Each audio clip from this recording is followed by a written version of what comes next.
Hello बच्चों, आज हम बात करने वाले हैं बेटा is matter around us pure. Matter जो हमारे आसपास हम देखते हैं चीजों को, क्या वो प्योर है?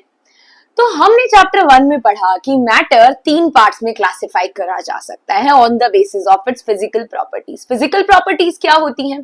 फिजिकल प्रॉपर्टीज वो प्रॉपर्टीज होती हैं जिनको आप उसकी फिजिकल अपीयरेंस से, मैटर की फिजिकल अपीयरेंस से आप उसे देख सकते हो। आपको वहां पे कोई भी केमिकल चेंज करने की जरूरत नहीं है। दोस प्रॉपर्टीज आर फिजिकल प्रॉपर्टीज जो फिजिकल अपीयरेंस से देखी जा सकती हैं। जैसे कि हमारे पास अगर मैं बात करूं किसी भी चीज की फिजिकल प्रॉपर्टी की, तो आप बोलते हो कि solids are rigid, they are hard. तो वो हार्ड है, उसके लिए आपको कोई केमिकल रिएक्शन करने की जरूरत नहीं है। पर अगर मैं बोलूं कि ये वाली चीज इस चीज से रिएक्ट करेगी या नहीं, तो वो बताएगा भैया हमें रिएक्शन करवा के देखना पड़ेगा। तो यानी कि यहाँ पे हम उसकी केमिकल प्रॉपर्टी की जो है बात कर रहे हैं। अगर मैं बात करूं कि आपको ये पर्टिकुलर फूड सूट नहीं करता है, you are allergic to some food may be, तो आपको कैसे पता लगेगा उसे खा के ही कि वो आपकी बॉडी के साथ रिएक्ट कर रहा है कि नहीं? तो ये तो हो गई केमिकल प्रॉपर्टी। तो फिजिकल प्रॉपर्टी वो होती है जो कि हम देख के बता सकते हैं, जिसके लिए कोई केमिकल रिएक्शन करवाने की जरूरत नहीं होती। तो अब हम बात करने वाले हैं classification of matter on the basis of their physical properties. ये हम ऑलरेडी क्लासिफाई कर चुके हैं। अब हम आज जो बात करने वाले हैं इस चैप्टर में वो रहेगा हमारा is matter around us pure. तो इस चैप्टर के अंदर मैटर को हम on the basis of their physical state, जो कि हम ऑलरेडी क्लासिफाई कर चुके हैं, यहाँ पे हम उनको केमिकल कॉम्पोजिशन से क्लासिफाई करेंगे कि वो बने कैसे हैं, केमिकली वो कंबाइन कैसे हुए हैं, कैसे वो बने हैं। On the basis of their chemical composition matter can be classified into 2 main categories. तो यहाँ पे हमारे pass on the basis of their chemical composition की उन्हें बनाया कैसे गया है, तो मैटर को हमने 2 मेन कैटेगरी में क्लासिफाई किया है। एक कैटेगरी है आपका प्योर सब्सटेंस और दूसरी कैटेगरी है आपका मिक्सचर। तो हम बेसिकली यहाँ पे बात करने वाले हैं प्योर सब्सटेंसेस और मिक्सचर की। जैसे कि आप देख सकते हैं कि प्योर सब्सटेंसेस को हम फर्दर क्लासिफाई कर सकते हैं किसमें? एलिमेंट्स एंड कंपाउंड्स में। अब there is a little bit confusion कि है क्या एलिमेंट्स, क्या है कंपाउंड, ये बच्चों को रहता ही है। और मिक्सचर को हम क्लासिफाई कर सकते हैं होमोजीनियस और हेट्रोजीनियस में। अब इसको हम डिटेल में पढ़ते हैं कि इसको हम फर्दर एक्सप्लेन कैसे करेंगे। तो pure substances, pure substances as the name only suggest कि जो सिंगल टाइप ऑफ सब्सटेंस हो जिसमें एलिमेंट और हमारा कंपाउंड आ जाता है। उसके बाद आता है हमारे पास मिक्सचर। मिक्सचर जो होता है 2 और मोर प्योर सब्सटेंसेस से मिलके बना होता है। मिक्सचर किससे बना होता है? 2 और मोर प्योर सब्सटेंसेस से मिलके बना होता है। अगर मैं बोलूं सैंड एंड शुगर, तो वो एक मिक्सचर हो गया, ठीक है। अगर मैं बात करूं शुगर सॉल्यूशन की, हमने शुगर को वाटर में डाल दिया, सॉल्ट को वाटर में डाल दिया, तो अगेन वो एक मिक्सचर हो गया, ठीक है। तो अब हम बात कर लेते हैं differences between pure substances and mixture. दोनों में डिफरेंस क्या है? अगर बेटा मैं बात करूं प्योर सब्सटेंस की, तो मैंने आपको पहले ही बताया जो कि एक सिंगल टाइप ऑफ सब्सटेंस होता है जिसमें कोई मिलावट नहीं होती। हमारे पीरियोडिक टेबल में आज की डेट में 118 एलिमेंट्स पाए जाते हैं। Elements are there in our periodic table today. तो हम उन पे एलिमेंट्स को बोलेंगे वो एलिमेंट्स हैं, क्योंकि एलिमेंट हाइड्रोजन, हाइड्रोजन के साथ हमने कार्बन को मिक्स नहीं किया है, वहां पे हाइड्रोजन इज हाइड्रोजन ओनली। तो that is a pure substance, जिसे हम एलिमेंट कहते हैं। अगर मैं बात करूं कंपाउंड की उसके अंदर, तो जैसे कि अगर मैं बात करूं सिर्फ वाटर की, H2O, only water is there, तो दिस इज अ कंपाउंड, ठीक है। तो अब बात करते हैं कि प्योर सब्सटेंसेस जो होते हैं वो एक सिंगल टाइप ऑफ सब्सटेंस से बने होते हैं। तो वो फिजिकल मेथड से सेपरेट नहीं किया जा सकता। फिजिकल मेथड मतलब हैंड पिकिंग, मैग्नेटिक सेपरेशन, आप उन्हें हाथ से भी नहीं उठा के सेपरेट कर सकते, मैग्नेट लगा के भी आप उन्हें सेपरेट नहीं कर सकते। प्योर सब्सटेंसेस की खुद की एक डेफिनाइट प्रॉपर्टीज होती हैं। मिक्सचर जो होते हैं बेटा वो 2 और मोर प्योर सब्सटेंसेस से मिलके बने होते हैं। मिक्सचर्स को आप सेपरेट कर सकते हैं फिजिकल मेथड से। मिक्सचर जो होते हैं अपने अपने कंपोनेंट्स की प्रॉपर्टी शो करते हैं। अब देखिए, अगर शुगर को पानी में डालेंगे तो पानी भैया अपनी प्रॉपर्टी शो करेगा और शुगर अपनी प्रॉपर्टी शो करेगी। तो मिक्सचर के कंपोनेंट्स अपनी अपनी प्रॉपर्टीज जो हैं शो करते हैं। उसके बाद हम बात करते हैं टाइप्स ऑफ मिक्सचर की। टाइप्स ऑफ मिक्सचर के अंदर हमारे पास आता है होमोजीनियस एंड हेट्रोजीनियस।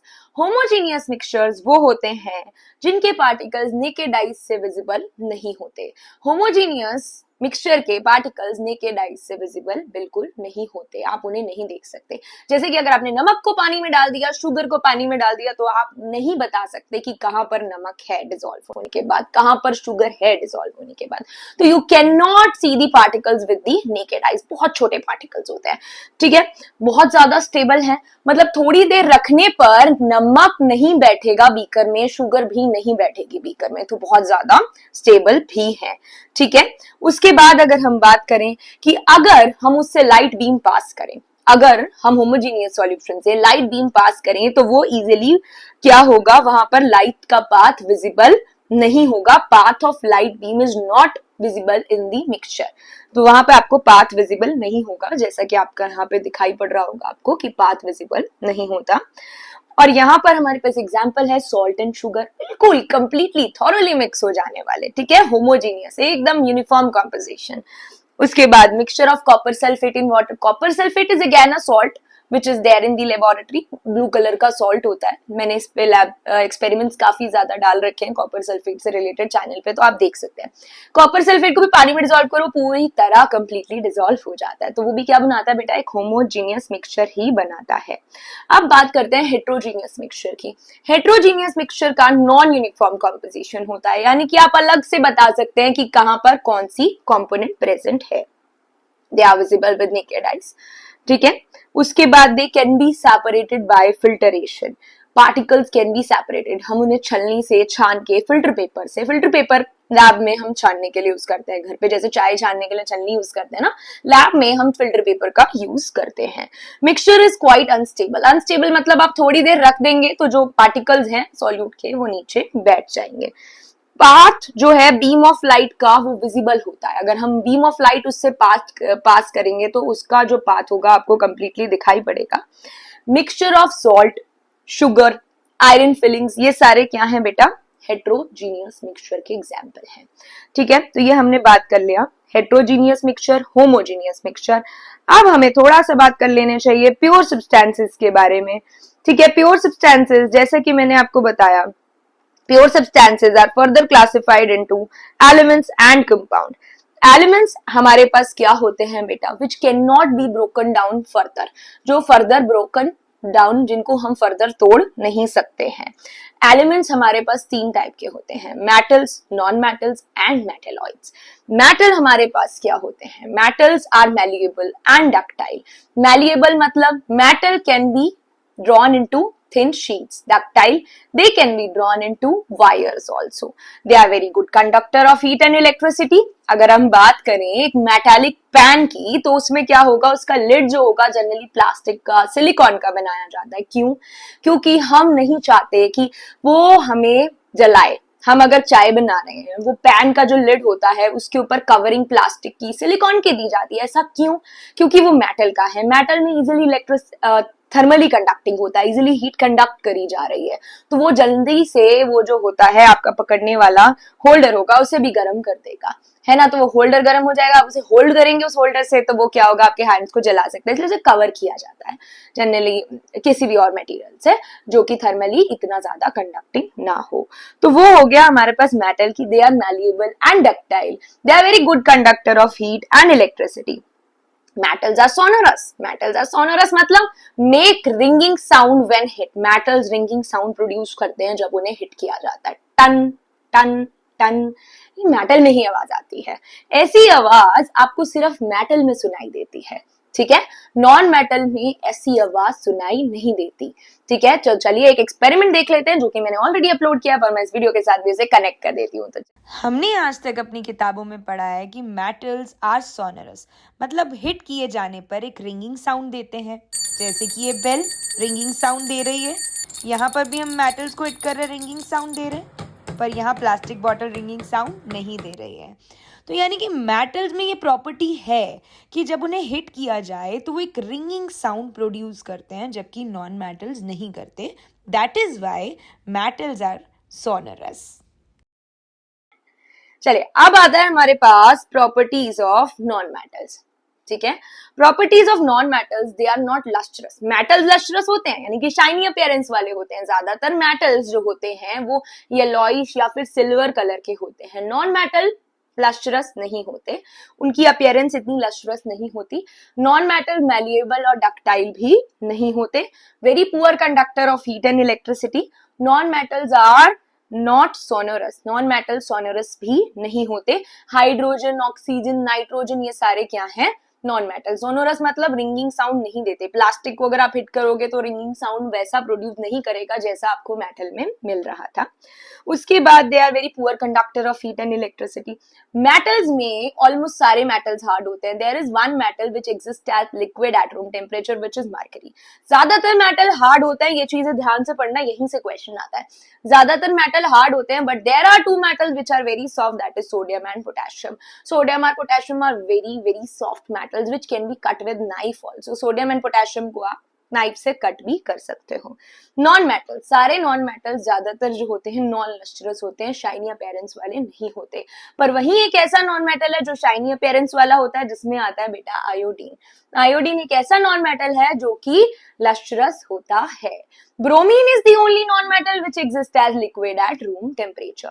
तो लिक्विड नॉन मेटल आपके पास ब्रोमीन है और लिक्विड मेटल आपके पास क्या है, mercury. Mercury is used in thermometers. तो ये छोटी छोटी चीजें हैं जिनसे क्वेश्चन बनता ही बनता है, ठीक है। अब आते हैं मेटलॉइड्स में। मेटलॉइड्स दोनों की प्रॉपर्टी शो करते हैं, which shows the properties of both metals and non metals. उन्हें हम क्या कहते हैं बेटा, मेटलॉइड्स। जिसमें आपका आता है boron, silicon and germanium. Boron, silicon and germanium किस कैटेगरी में आते हैं, मेटलॉइड्स की कैटेगरी में आते हैं, जो कुछ प्रॉपर्टीज मेटल की शो करते हैं और कुछ प्रॉपर्टीज जो है नॉन मेटल की शो करते हैं। आपके जो है metalloids, they show some properties of metal and they show some property of non metal as well. तो ये हो गए हमारे मेटलॉइड्स।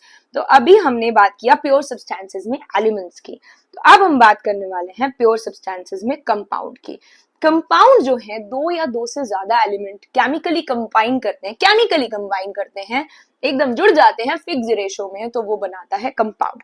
अगर मैं बात करूं वाटर की, water is a compound H2O, fix ratio में हाइड्रोजन एंड ऑक्सीजन वाटर के साथ अटैच्ड है। दो हाइड्रोजन और एक ऑक्सीजन अटैच्ड है यहाँ पे, और वाटर में हमेशा दो हाइड्रोजन और एक ऑक्सीजन ही रहने वाला है। भले ही आप वो वाटर वेल से ले लो, भले ही आप वो वाटर टैप से ले लो, या कहीं से भी ले लो, फिक्स रेशो रहेगा H2O, यानी कि दो hydrogen and one oxygen will be there in water always. ये रेशो बदलने वाला नहीं है, ये केमिकली कंबाइन किए गए हैं। यहाँ हाइड्रोजन और ऑक्सीजन को केमिकली कंबाइन किया गया है एक फिक्स रेशो में, दो हाइड्रोजन और एक ऑक्सीजन। यहाँ पे तीन हाइड्रोजन और एक ऑक्सीजन नहीं हो सकते, H3O नहीं हो सकता, H4O नहीं हो सकता, H5O नहीं हो सकता। तो when two atoms combine in a fixed ratio they form a compound. So when hydrogen and oxygen are combining in a fixed ratio, तो वहां पे आपको क्या मिल गया है, compound. Water is a compound. In the same way carbon dioxide CO2 is also a compound, जिसमें carbon और oxygen fixed ratio में जो है कंबाइन किए गए हैं, CO2, one carbon and two oxygen, so it is also a compound. उसके बाद हमारे पास इसी तरीके से sugar is also a compound, C12H22O11 इसका केमिकल फॉर्मूला थोड़ा बड़ा हो गया। इसी तरीके से glucose C6H12O6 is a compound, जिसमें ये फिक्स रहेंगे, इनको आप ऐसे सेपरेट नहीं कर सकते हो, वाटर से ऐसे हाइड्रोजन और ऑक्सीजन नहीं निकाल पाओगे। आपको इसके लिए केमिकल मेथड की जरूरत है, और उस केमिकल मेथड को हम कहते हैं इलेक्ट्रोलिसिस, ठीक है, जिससे आप हाइड्रोजन और ऑक्सीजन को वाटर से सेपरेट कर सकते हो। इससे आप जो है हाइड्रोजन और ऑक्सीजन को वाटर से निकाल सकते हो इस मेथड से, electrolysis. Electrolysis means electricity, electro means electricity and lysis means breakage. Breakage with the help of electricity, that is called as electrolysis. और वाटर को हाइड्रोजन और ऑक्सीजन में तोड़ना है तो आप इलेक्ट्रोलिसिस का यूज करेंगे, ठीक है। तो compound I hope is very clear to you, जिसमें हमारे पास टू और मोर एलिमेंट्स केमिकली कंबाइन करते हैं, इन आ फिक्स्ड रेशो करते हैं। उसके बाद डिफरेंट अगर हम बात करें प्रॉपर्टीज की, देयर कंपोनेंट्स की जो their properties of compounds is different as compare to the properties of their components. अगर मैं बात करूं हाइड्रोजन एंड ऑक्सीजन की, they combine chemically to form H2O, right. Water use किया जाता है आग को बुझाने में, और ऑक्सीजन जो है सपोर्टर ऑफ कंबशन। वहीं मैं बात करूं कार्बन डाइऑक्साइड की, कार्बन डाइऑक्साइड में भी जो कार्बन और ऑक्सीजन की प्रॉपर्टीज हैं वो बिल्कुल अलग हैं कार्बन डाइऑक्साइड की प्रॉपर्टीज से। तो यानी कि जो कंपोनेंट्स की प्रॉपर्टीज है जिनसे मिलके वो कंपाउंड बन रहा है, वो कंप्लीटली अलग है उस कंपाउंड की प्रॉपर्टी से, ठीक है। यहाँ पे आप कंपोनेंट्स को केमिकल मेथड से सेपरेट कर सकते हो, कंपाउंड्स को आप केमिकल मेथड से सेपरेट कर सकते हो, वही मिक्सचर को आप फिजिकल मेथड से भी सेपरेट कर सकते हो। और मिक्सचर के अंदर हम बात करें तो वो प्रॉपर्टीज अपने कंपोनेंट्स की शो करता है, कंपाउंड्स अपने कंपोनेंट की प्रॉपर्टी शो नहीं करता है। कॉम्पोजिशन कोई भी रेशो हो सकती है, दो दालों को मिक्स कर दिया, किसी भी रेशो में मिक्स कर दिया, आपका मिक्सचर बन गया। शुगर में शुगर में वाटर में शुगर डाल दिया या सॉल्ट में शुगर डाल दिया, तो किसी भी रेशो में डाल दिया, डजंट मैटर, दोनों को आपस में मिक्स कर दिया तो शुगर अपनी अलग प्रॉपर्टी शो करेगा वाटर में, और वाटर अपनी अलग प्रॉपर्टी शो करेगा। ठीक है, पानी का अलग रहेगा आपका और नमक का अलग रहेगा। ठीक है, शुगर और सॉल्ट को मिक्स कर दिया तो भी दोनों अपनी अपनी प्रॉपर्टी अलग अलग शो करेंगे। तो यहाँ पे हमने दो और दो से ज्यादा एलिमेंट्स और कंपाउंड्स जो होते हैं उनको मिक्स कर दिया जाता है तो हमारा मिक्सचर बन जाता है। तो एक बार रिकॉल कर लीजिए इनके डिफरेंसेस को, मिक्सचर और कंपाउंड के डिफरेंसेस को।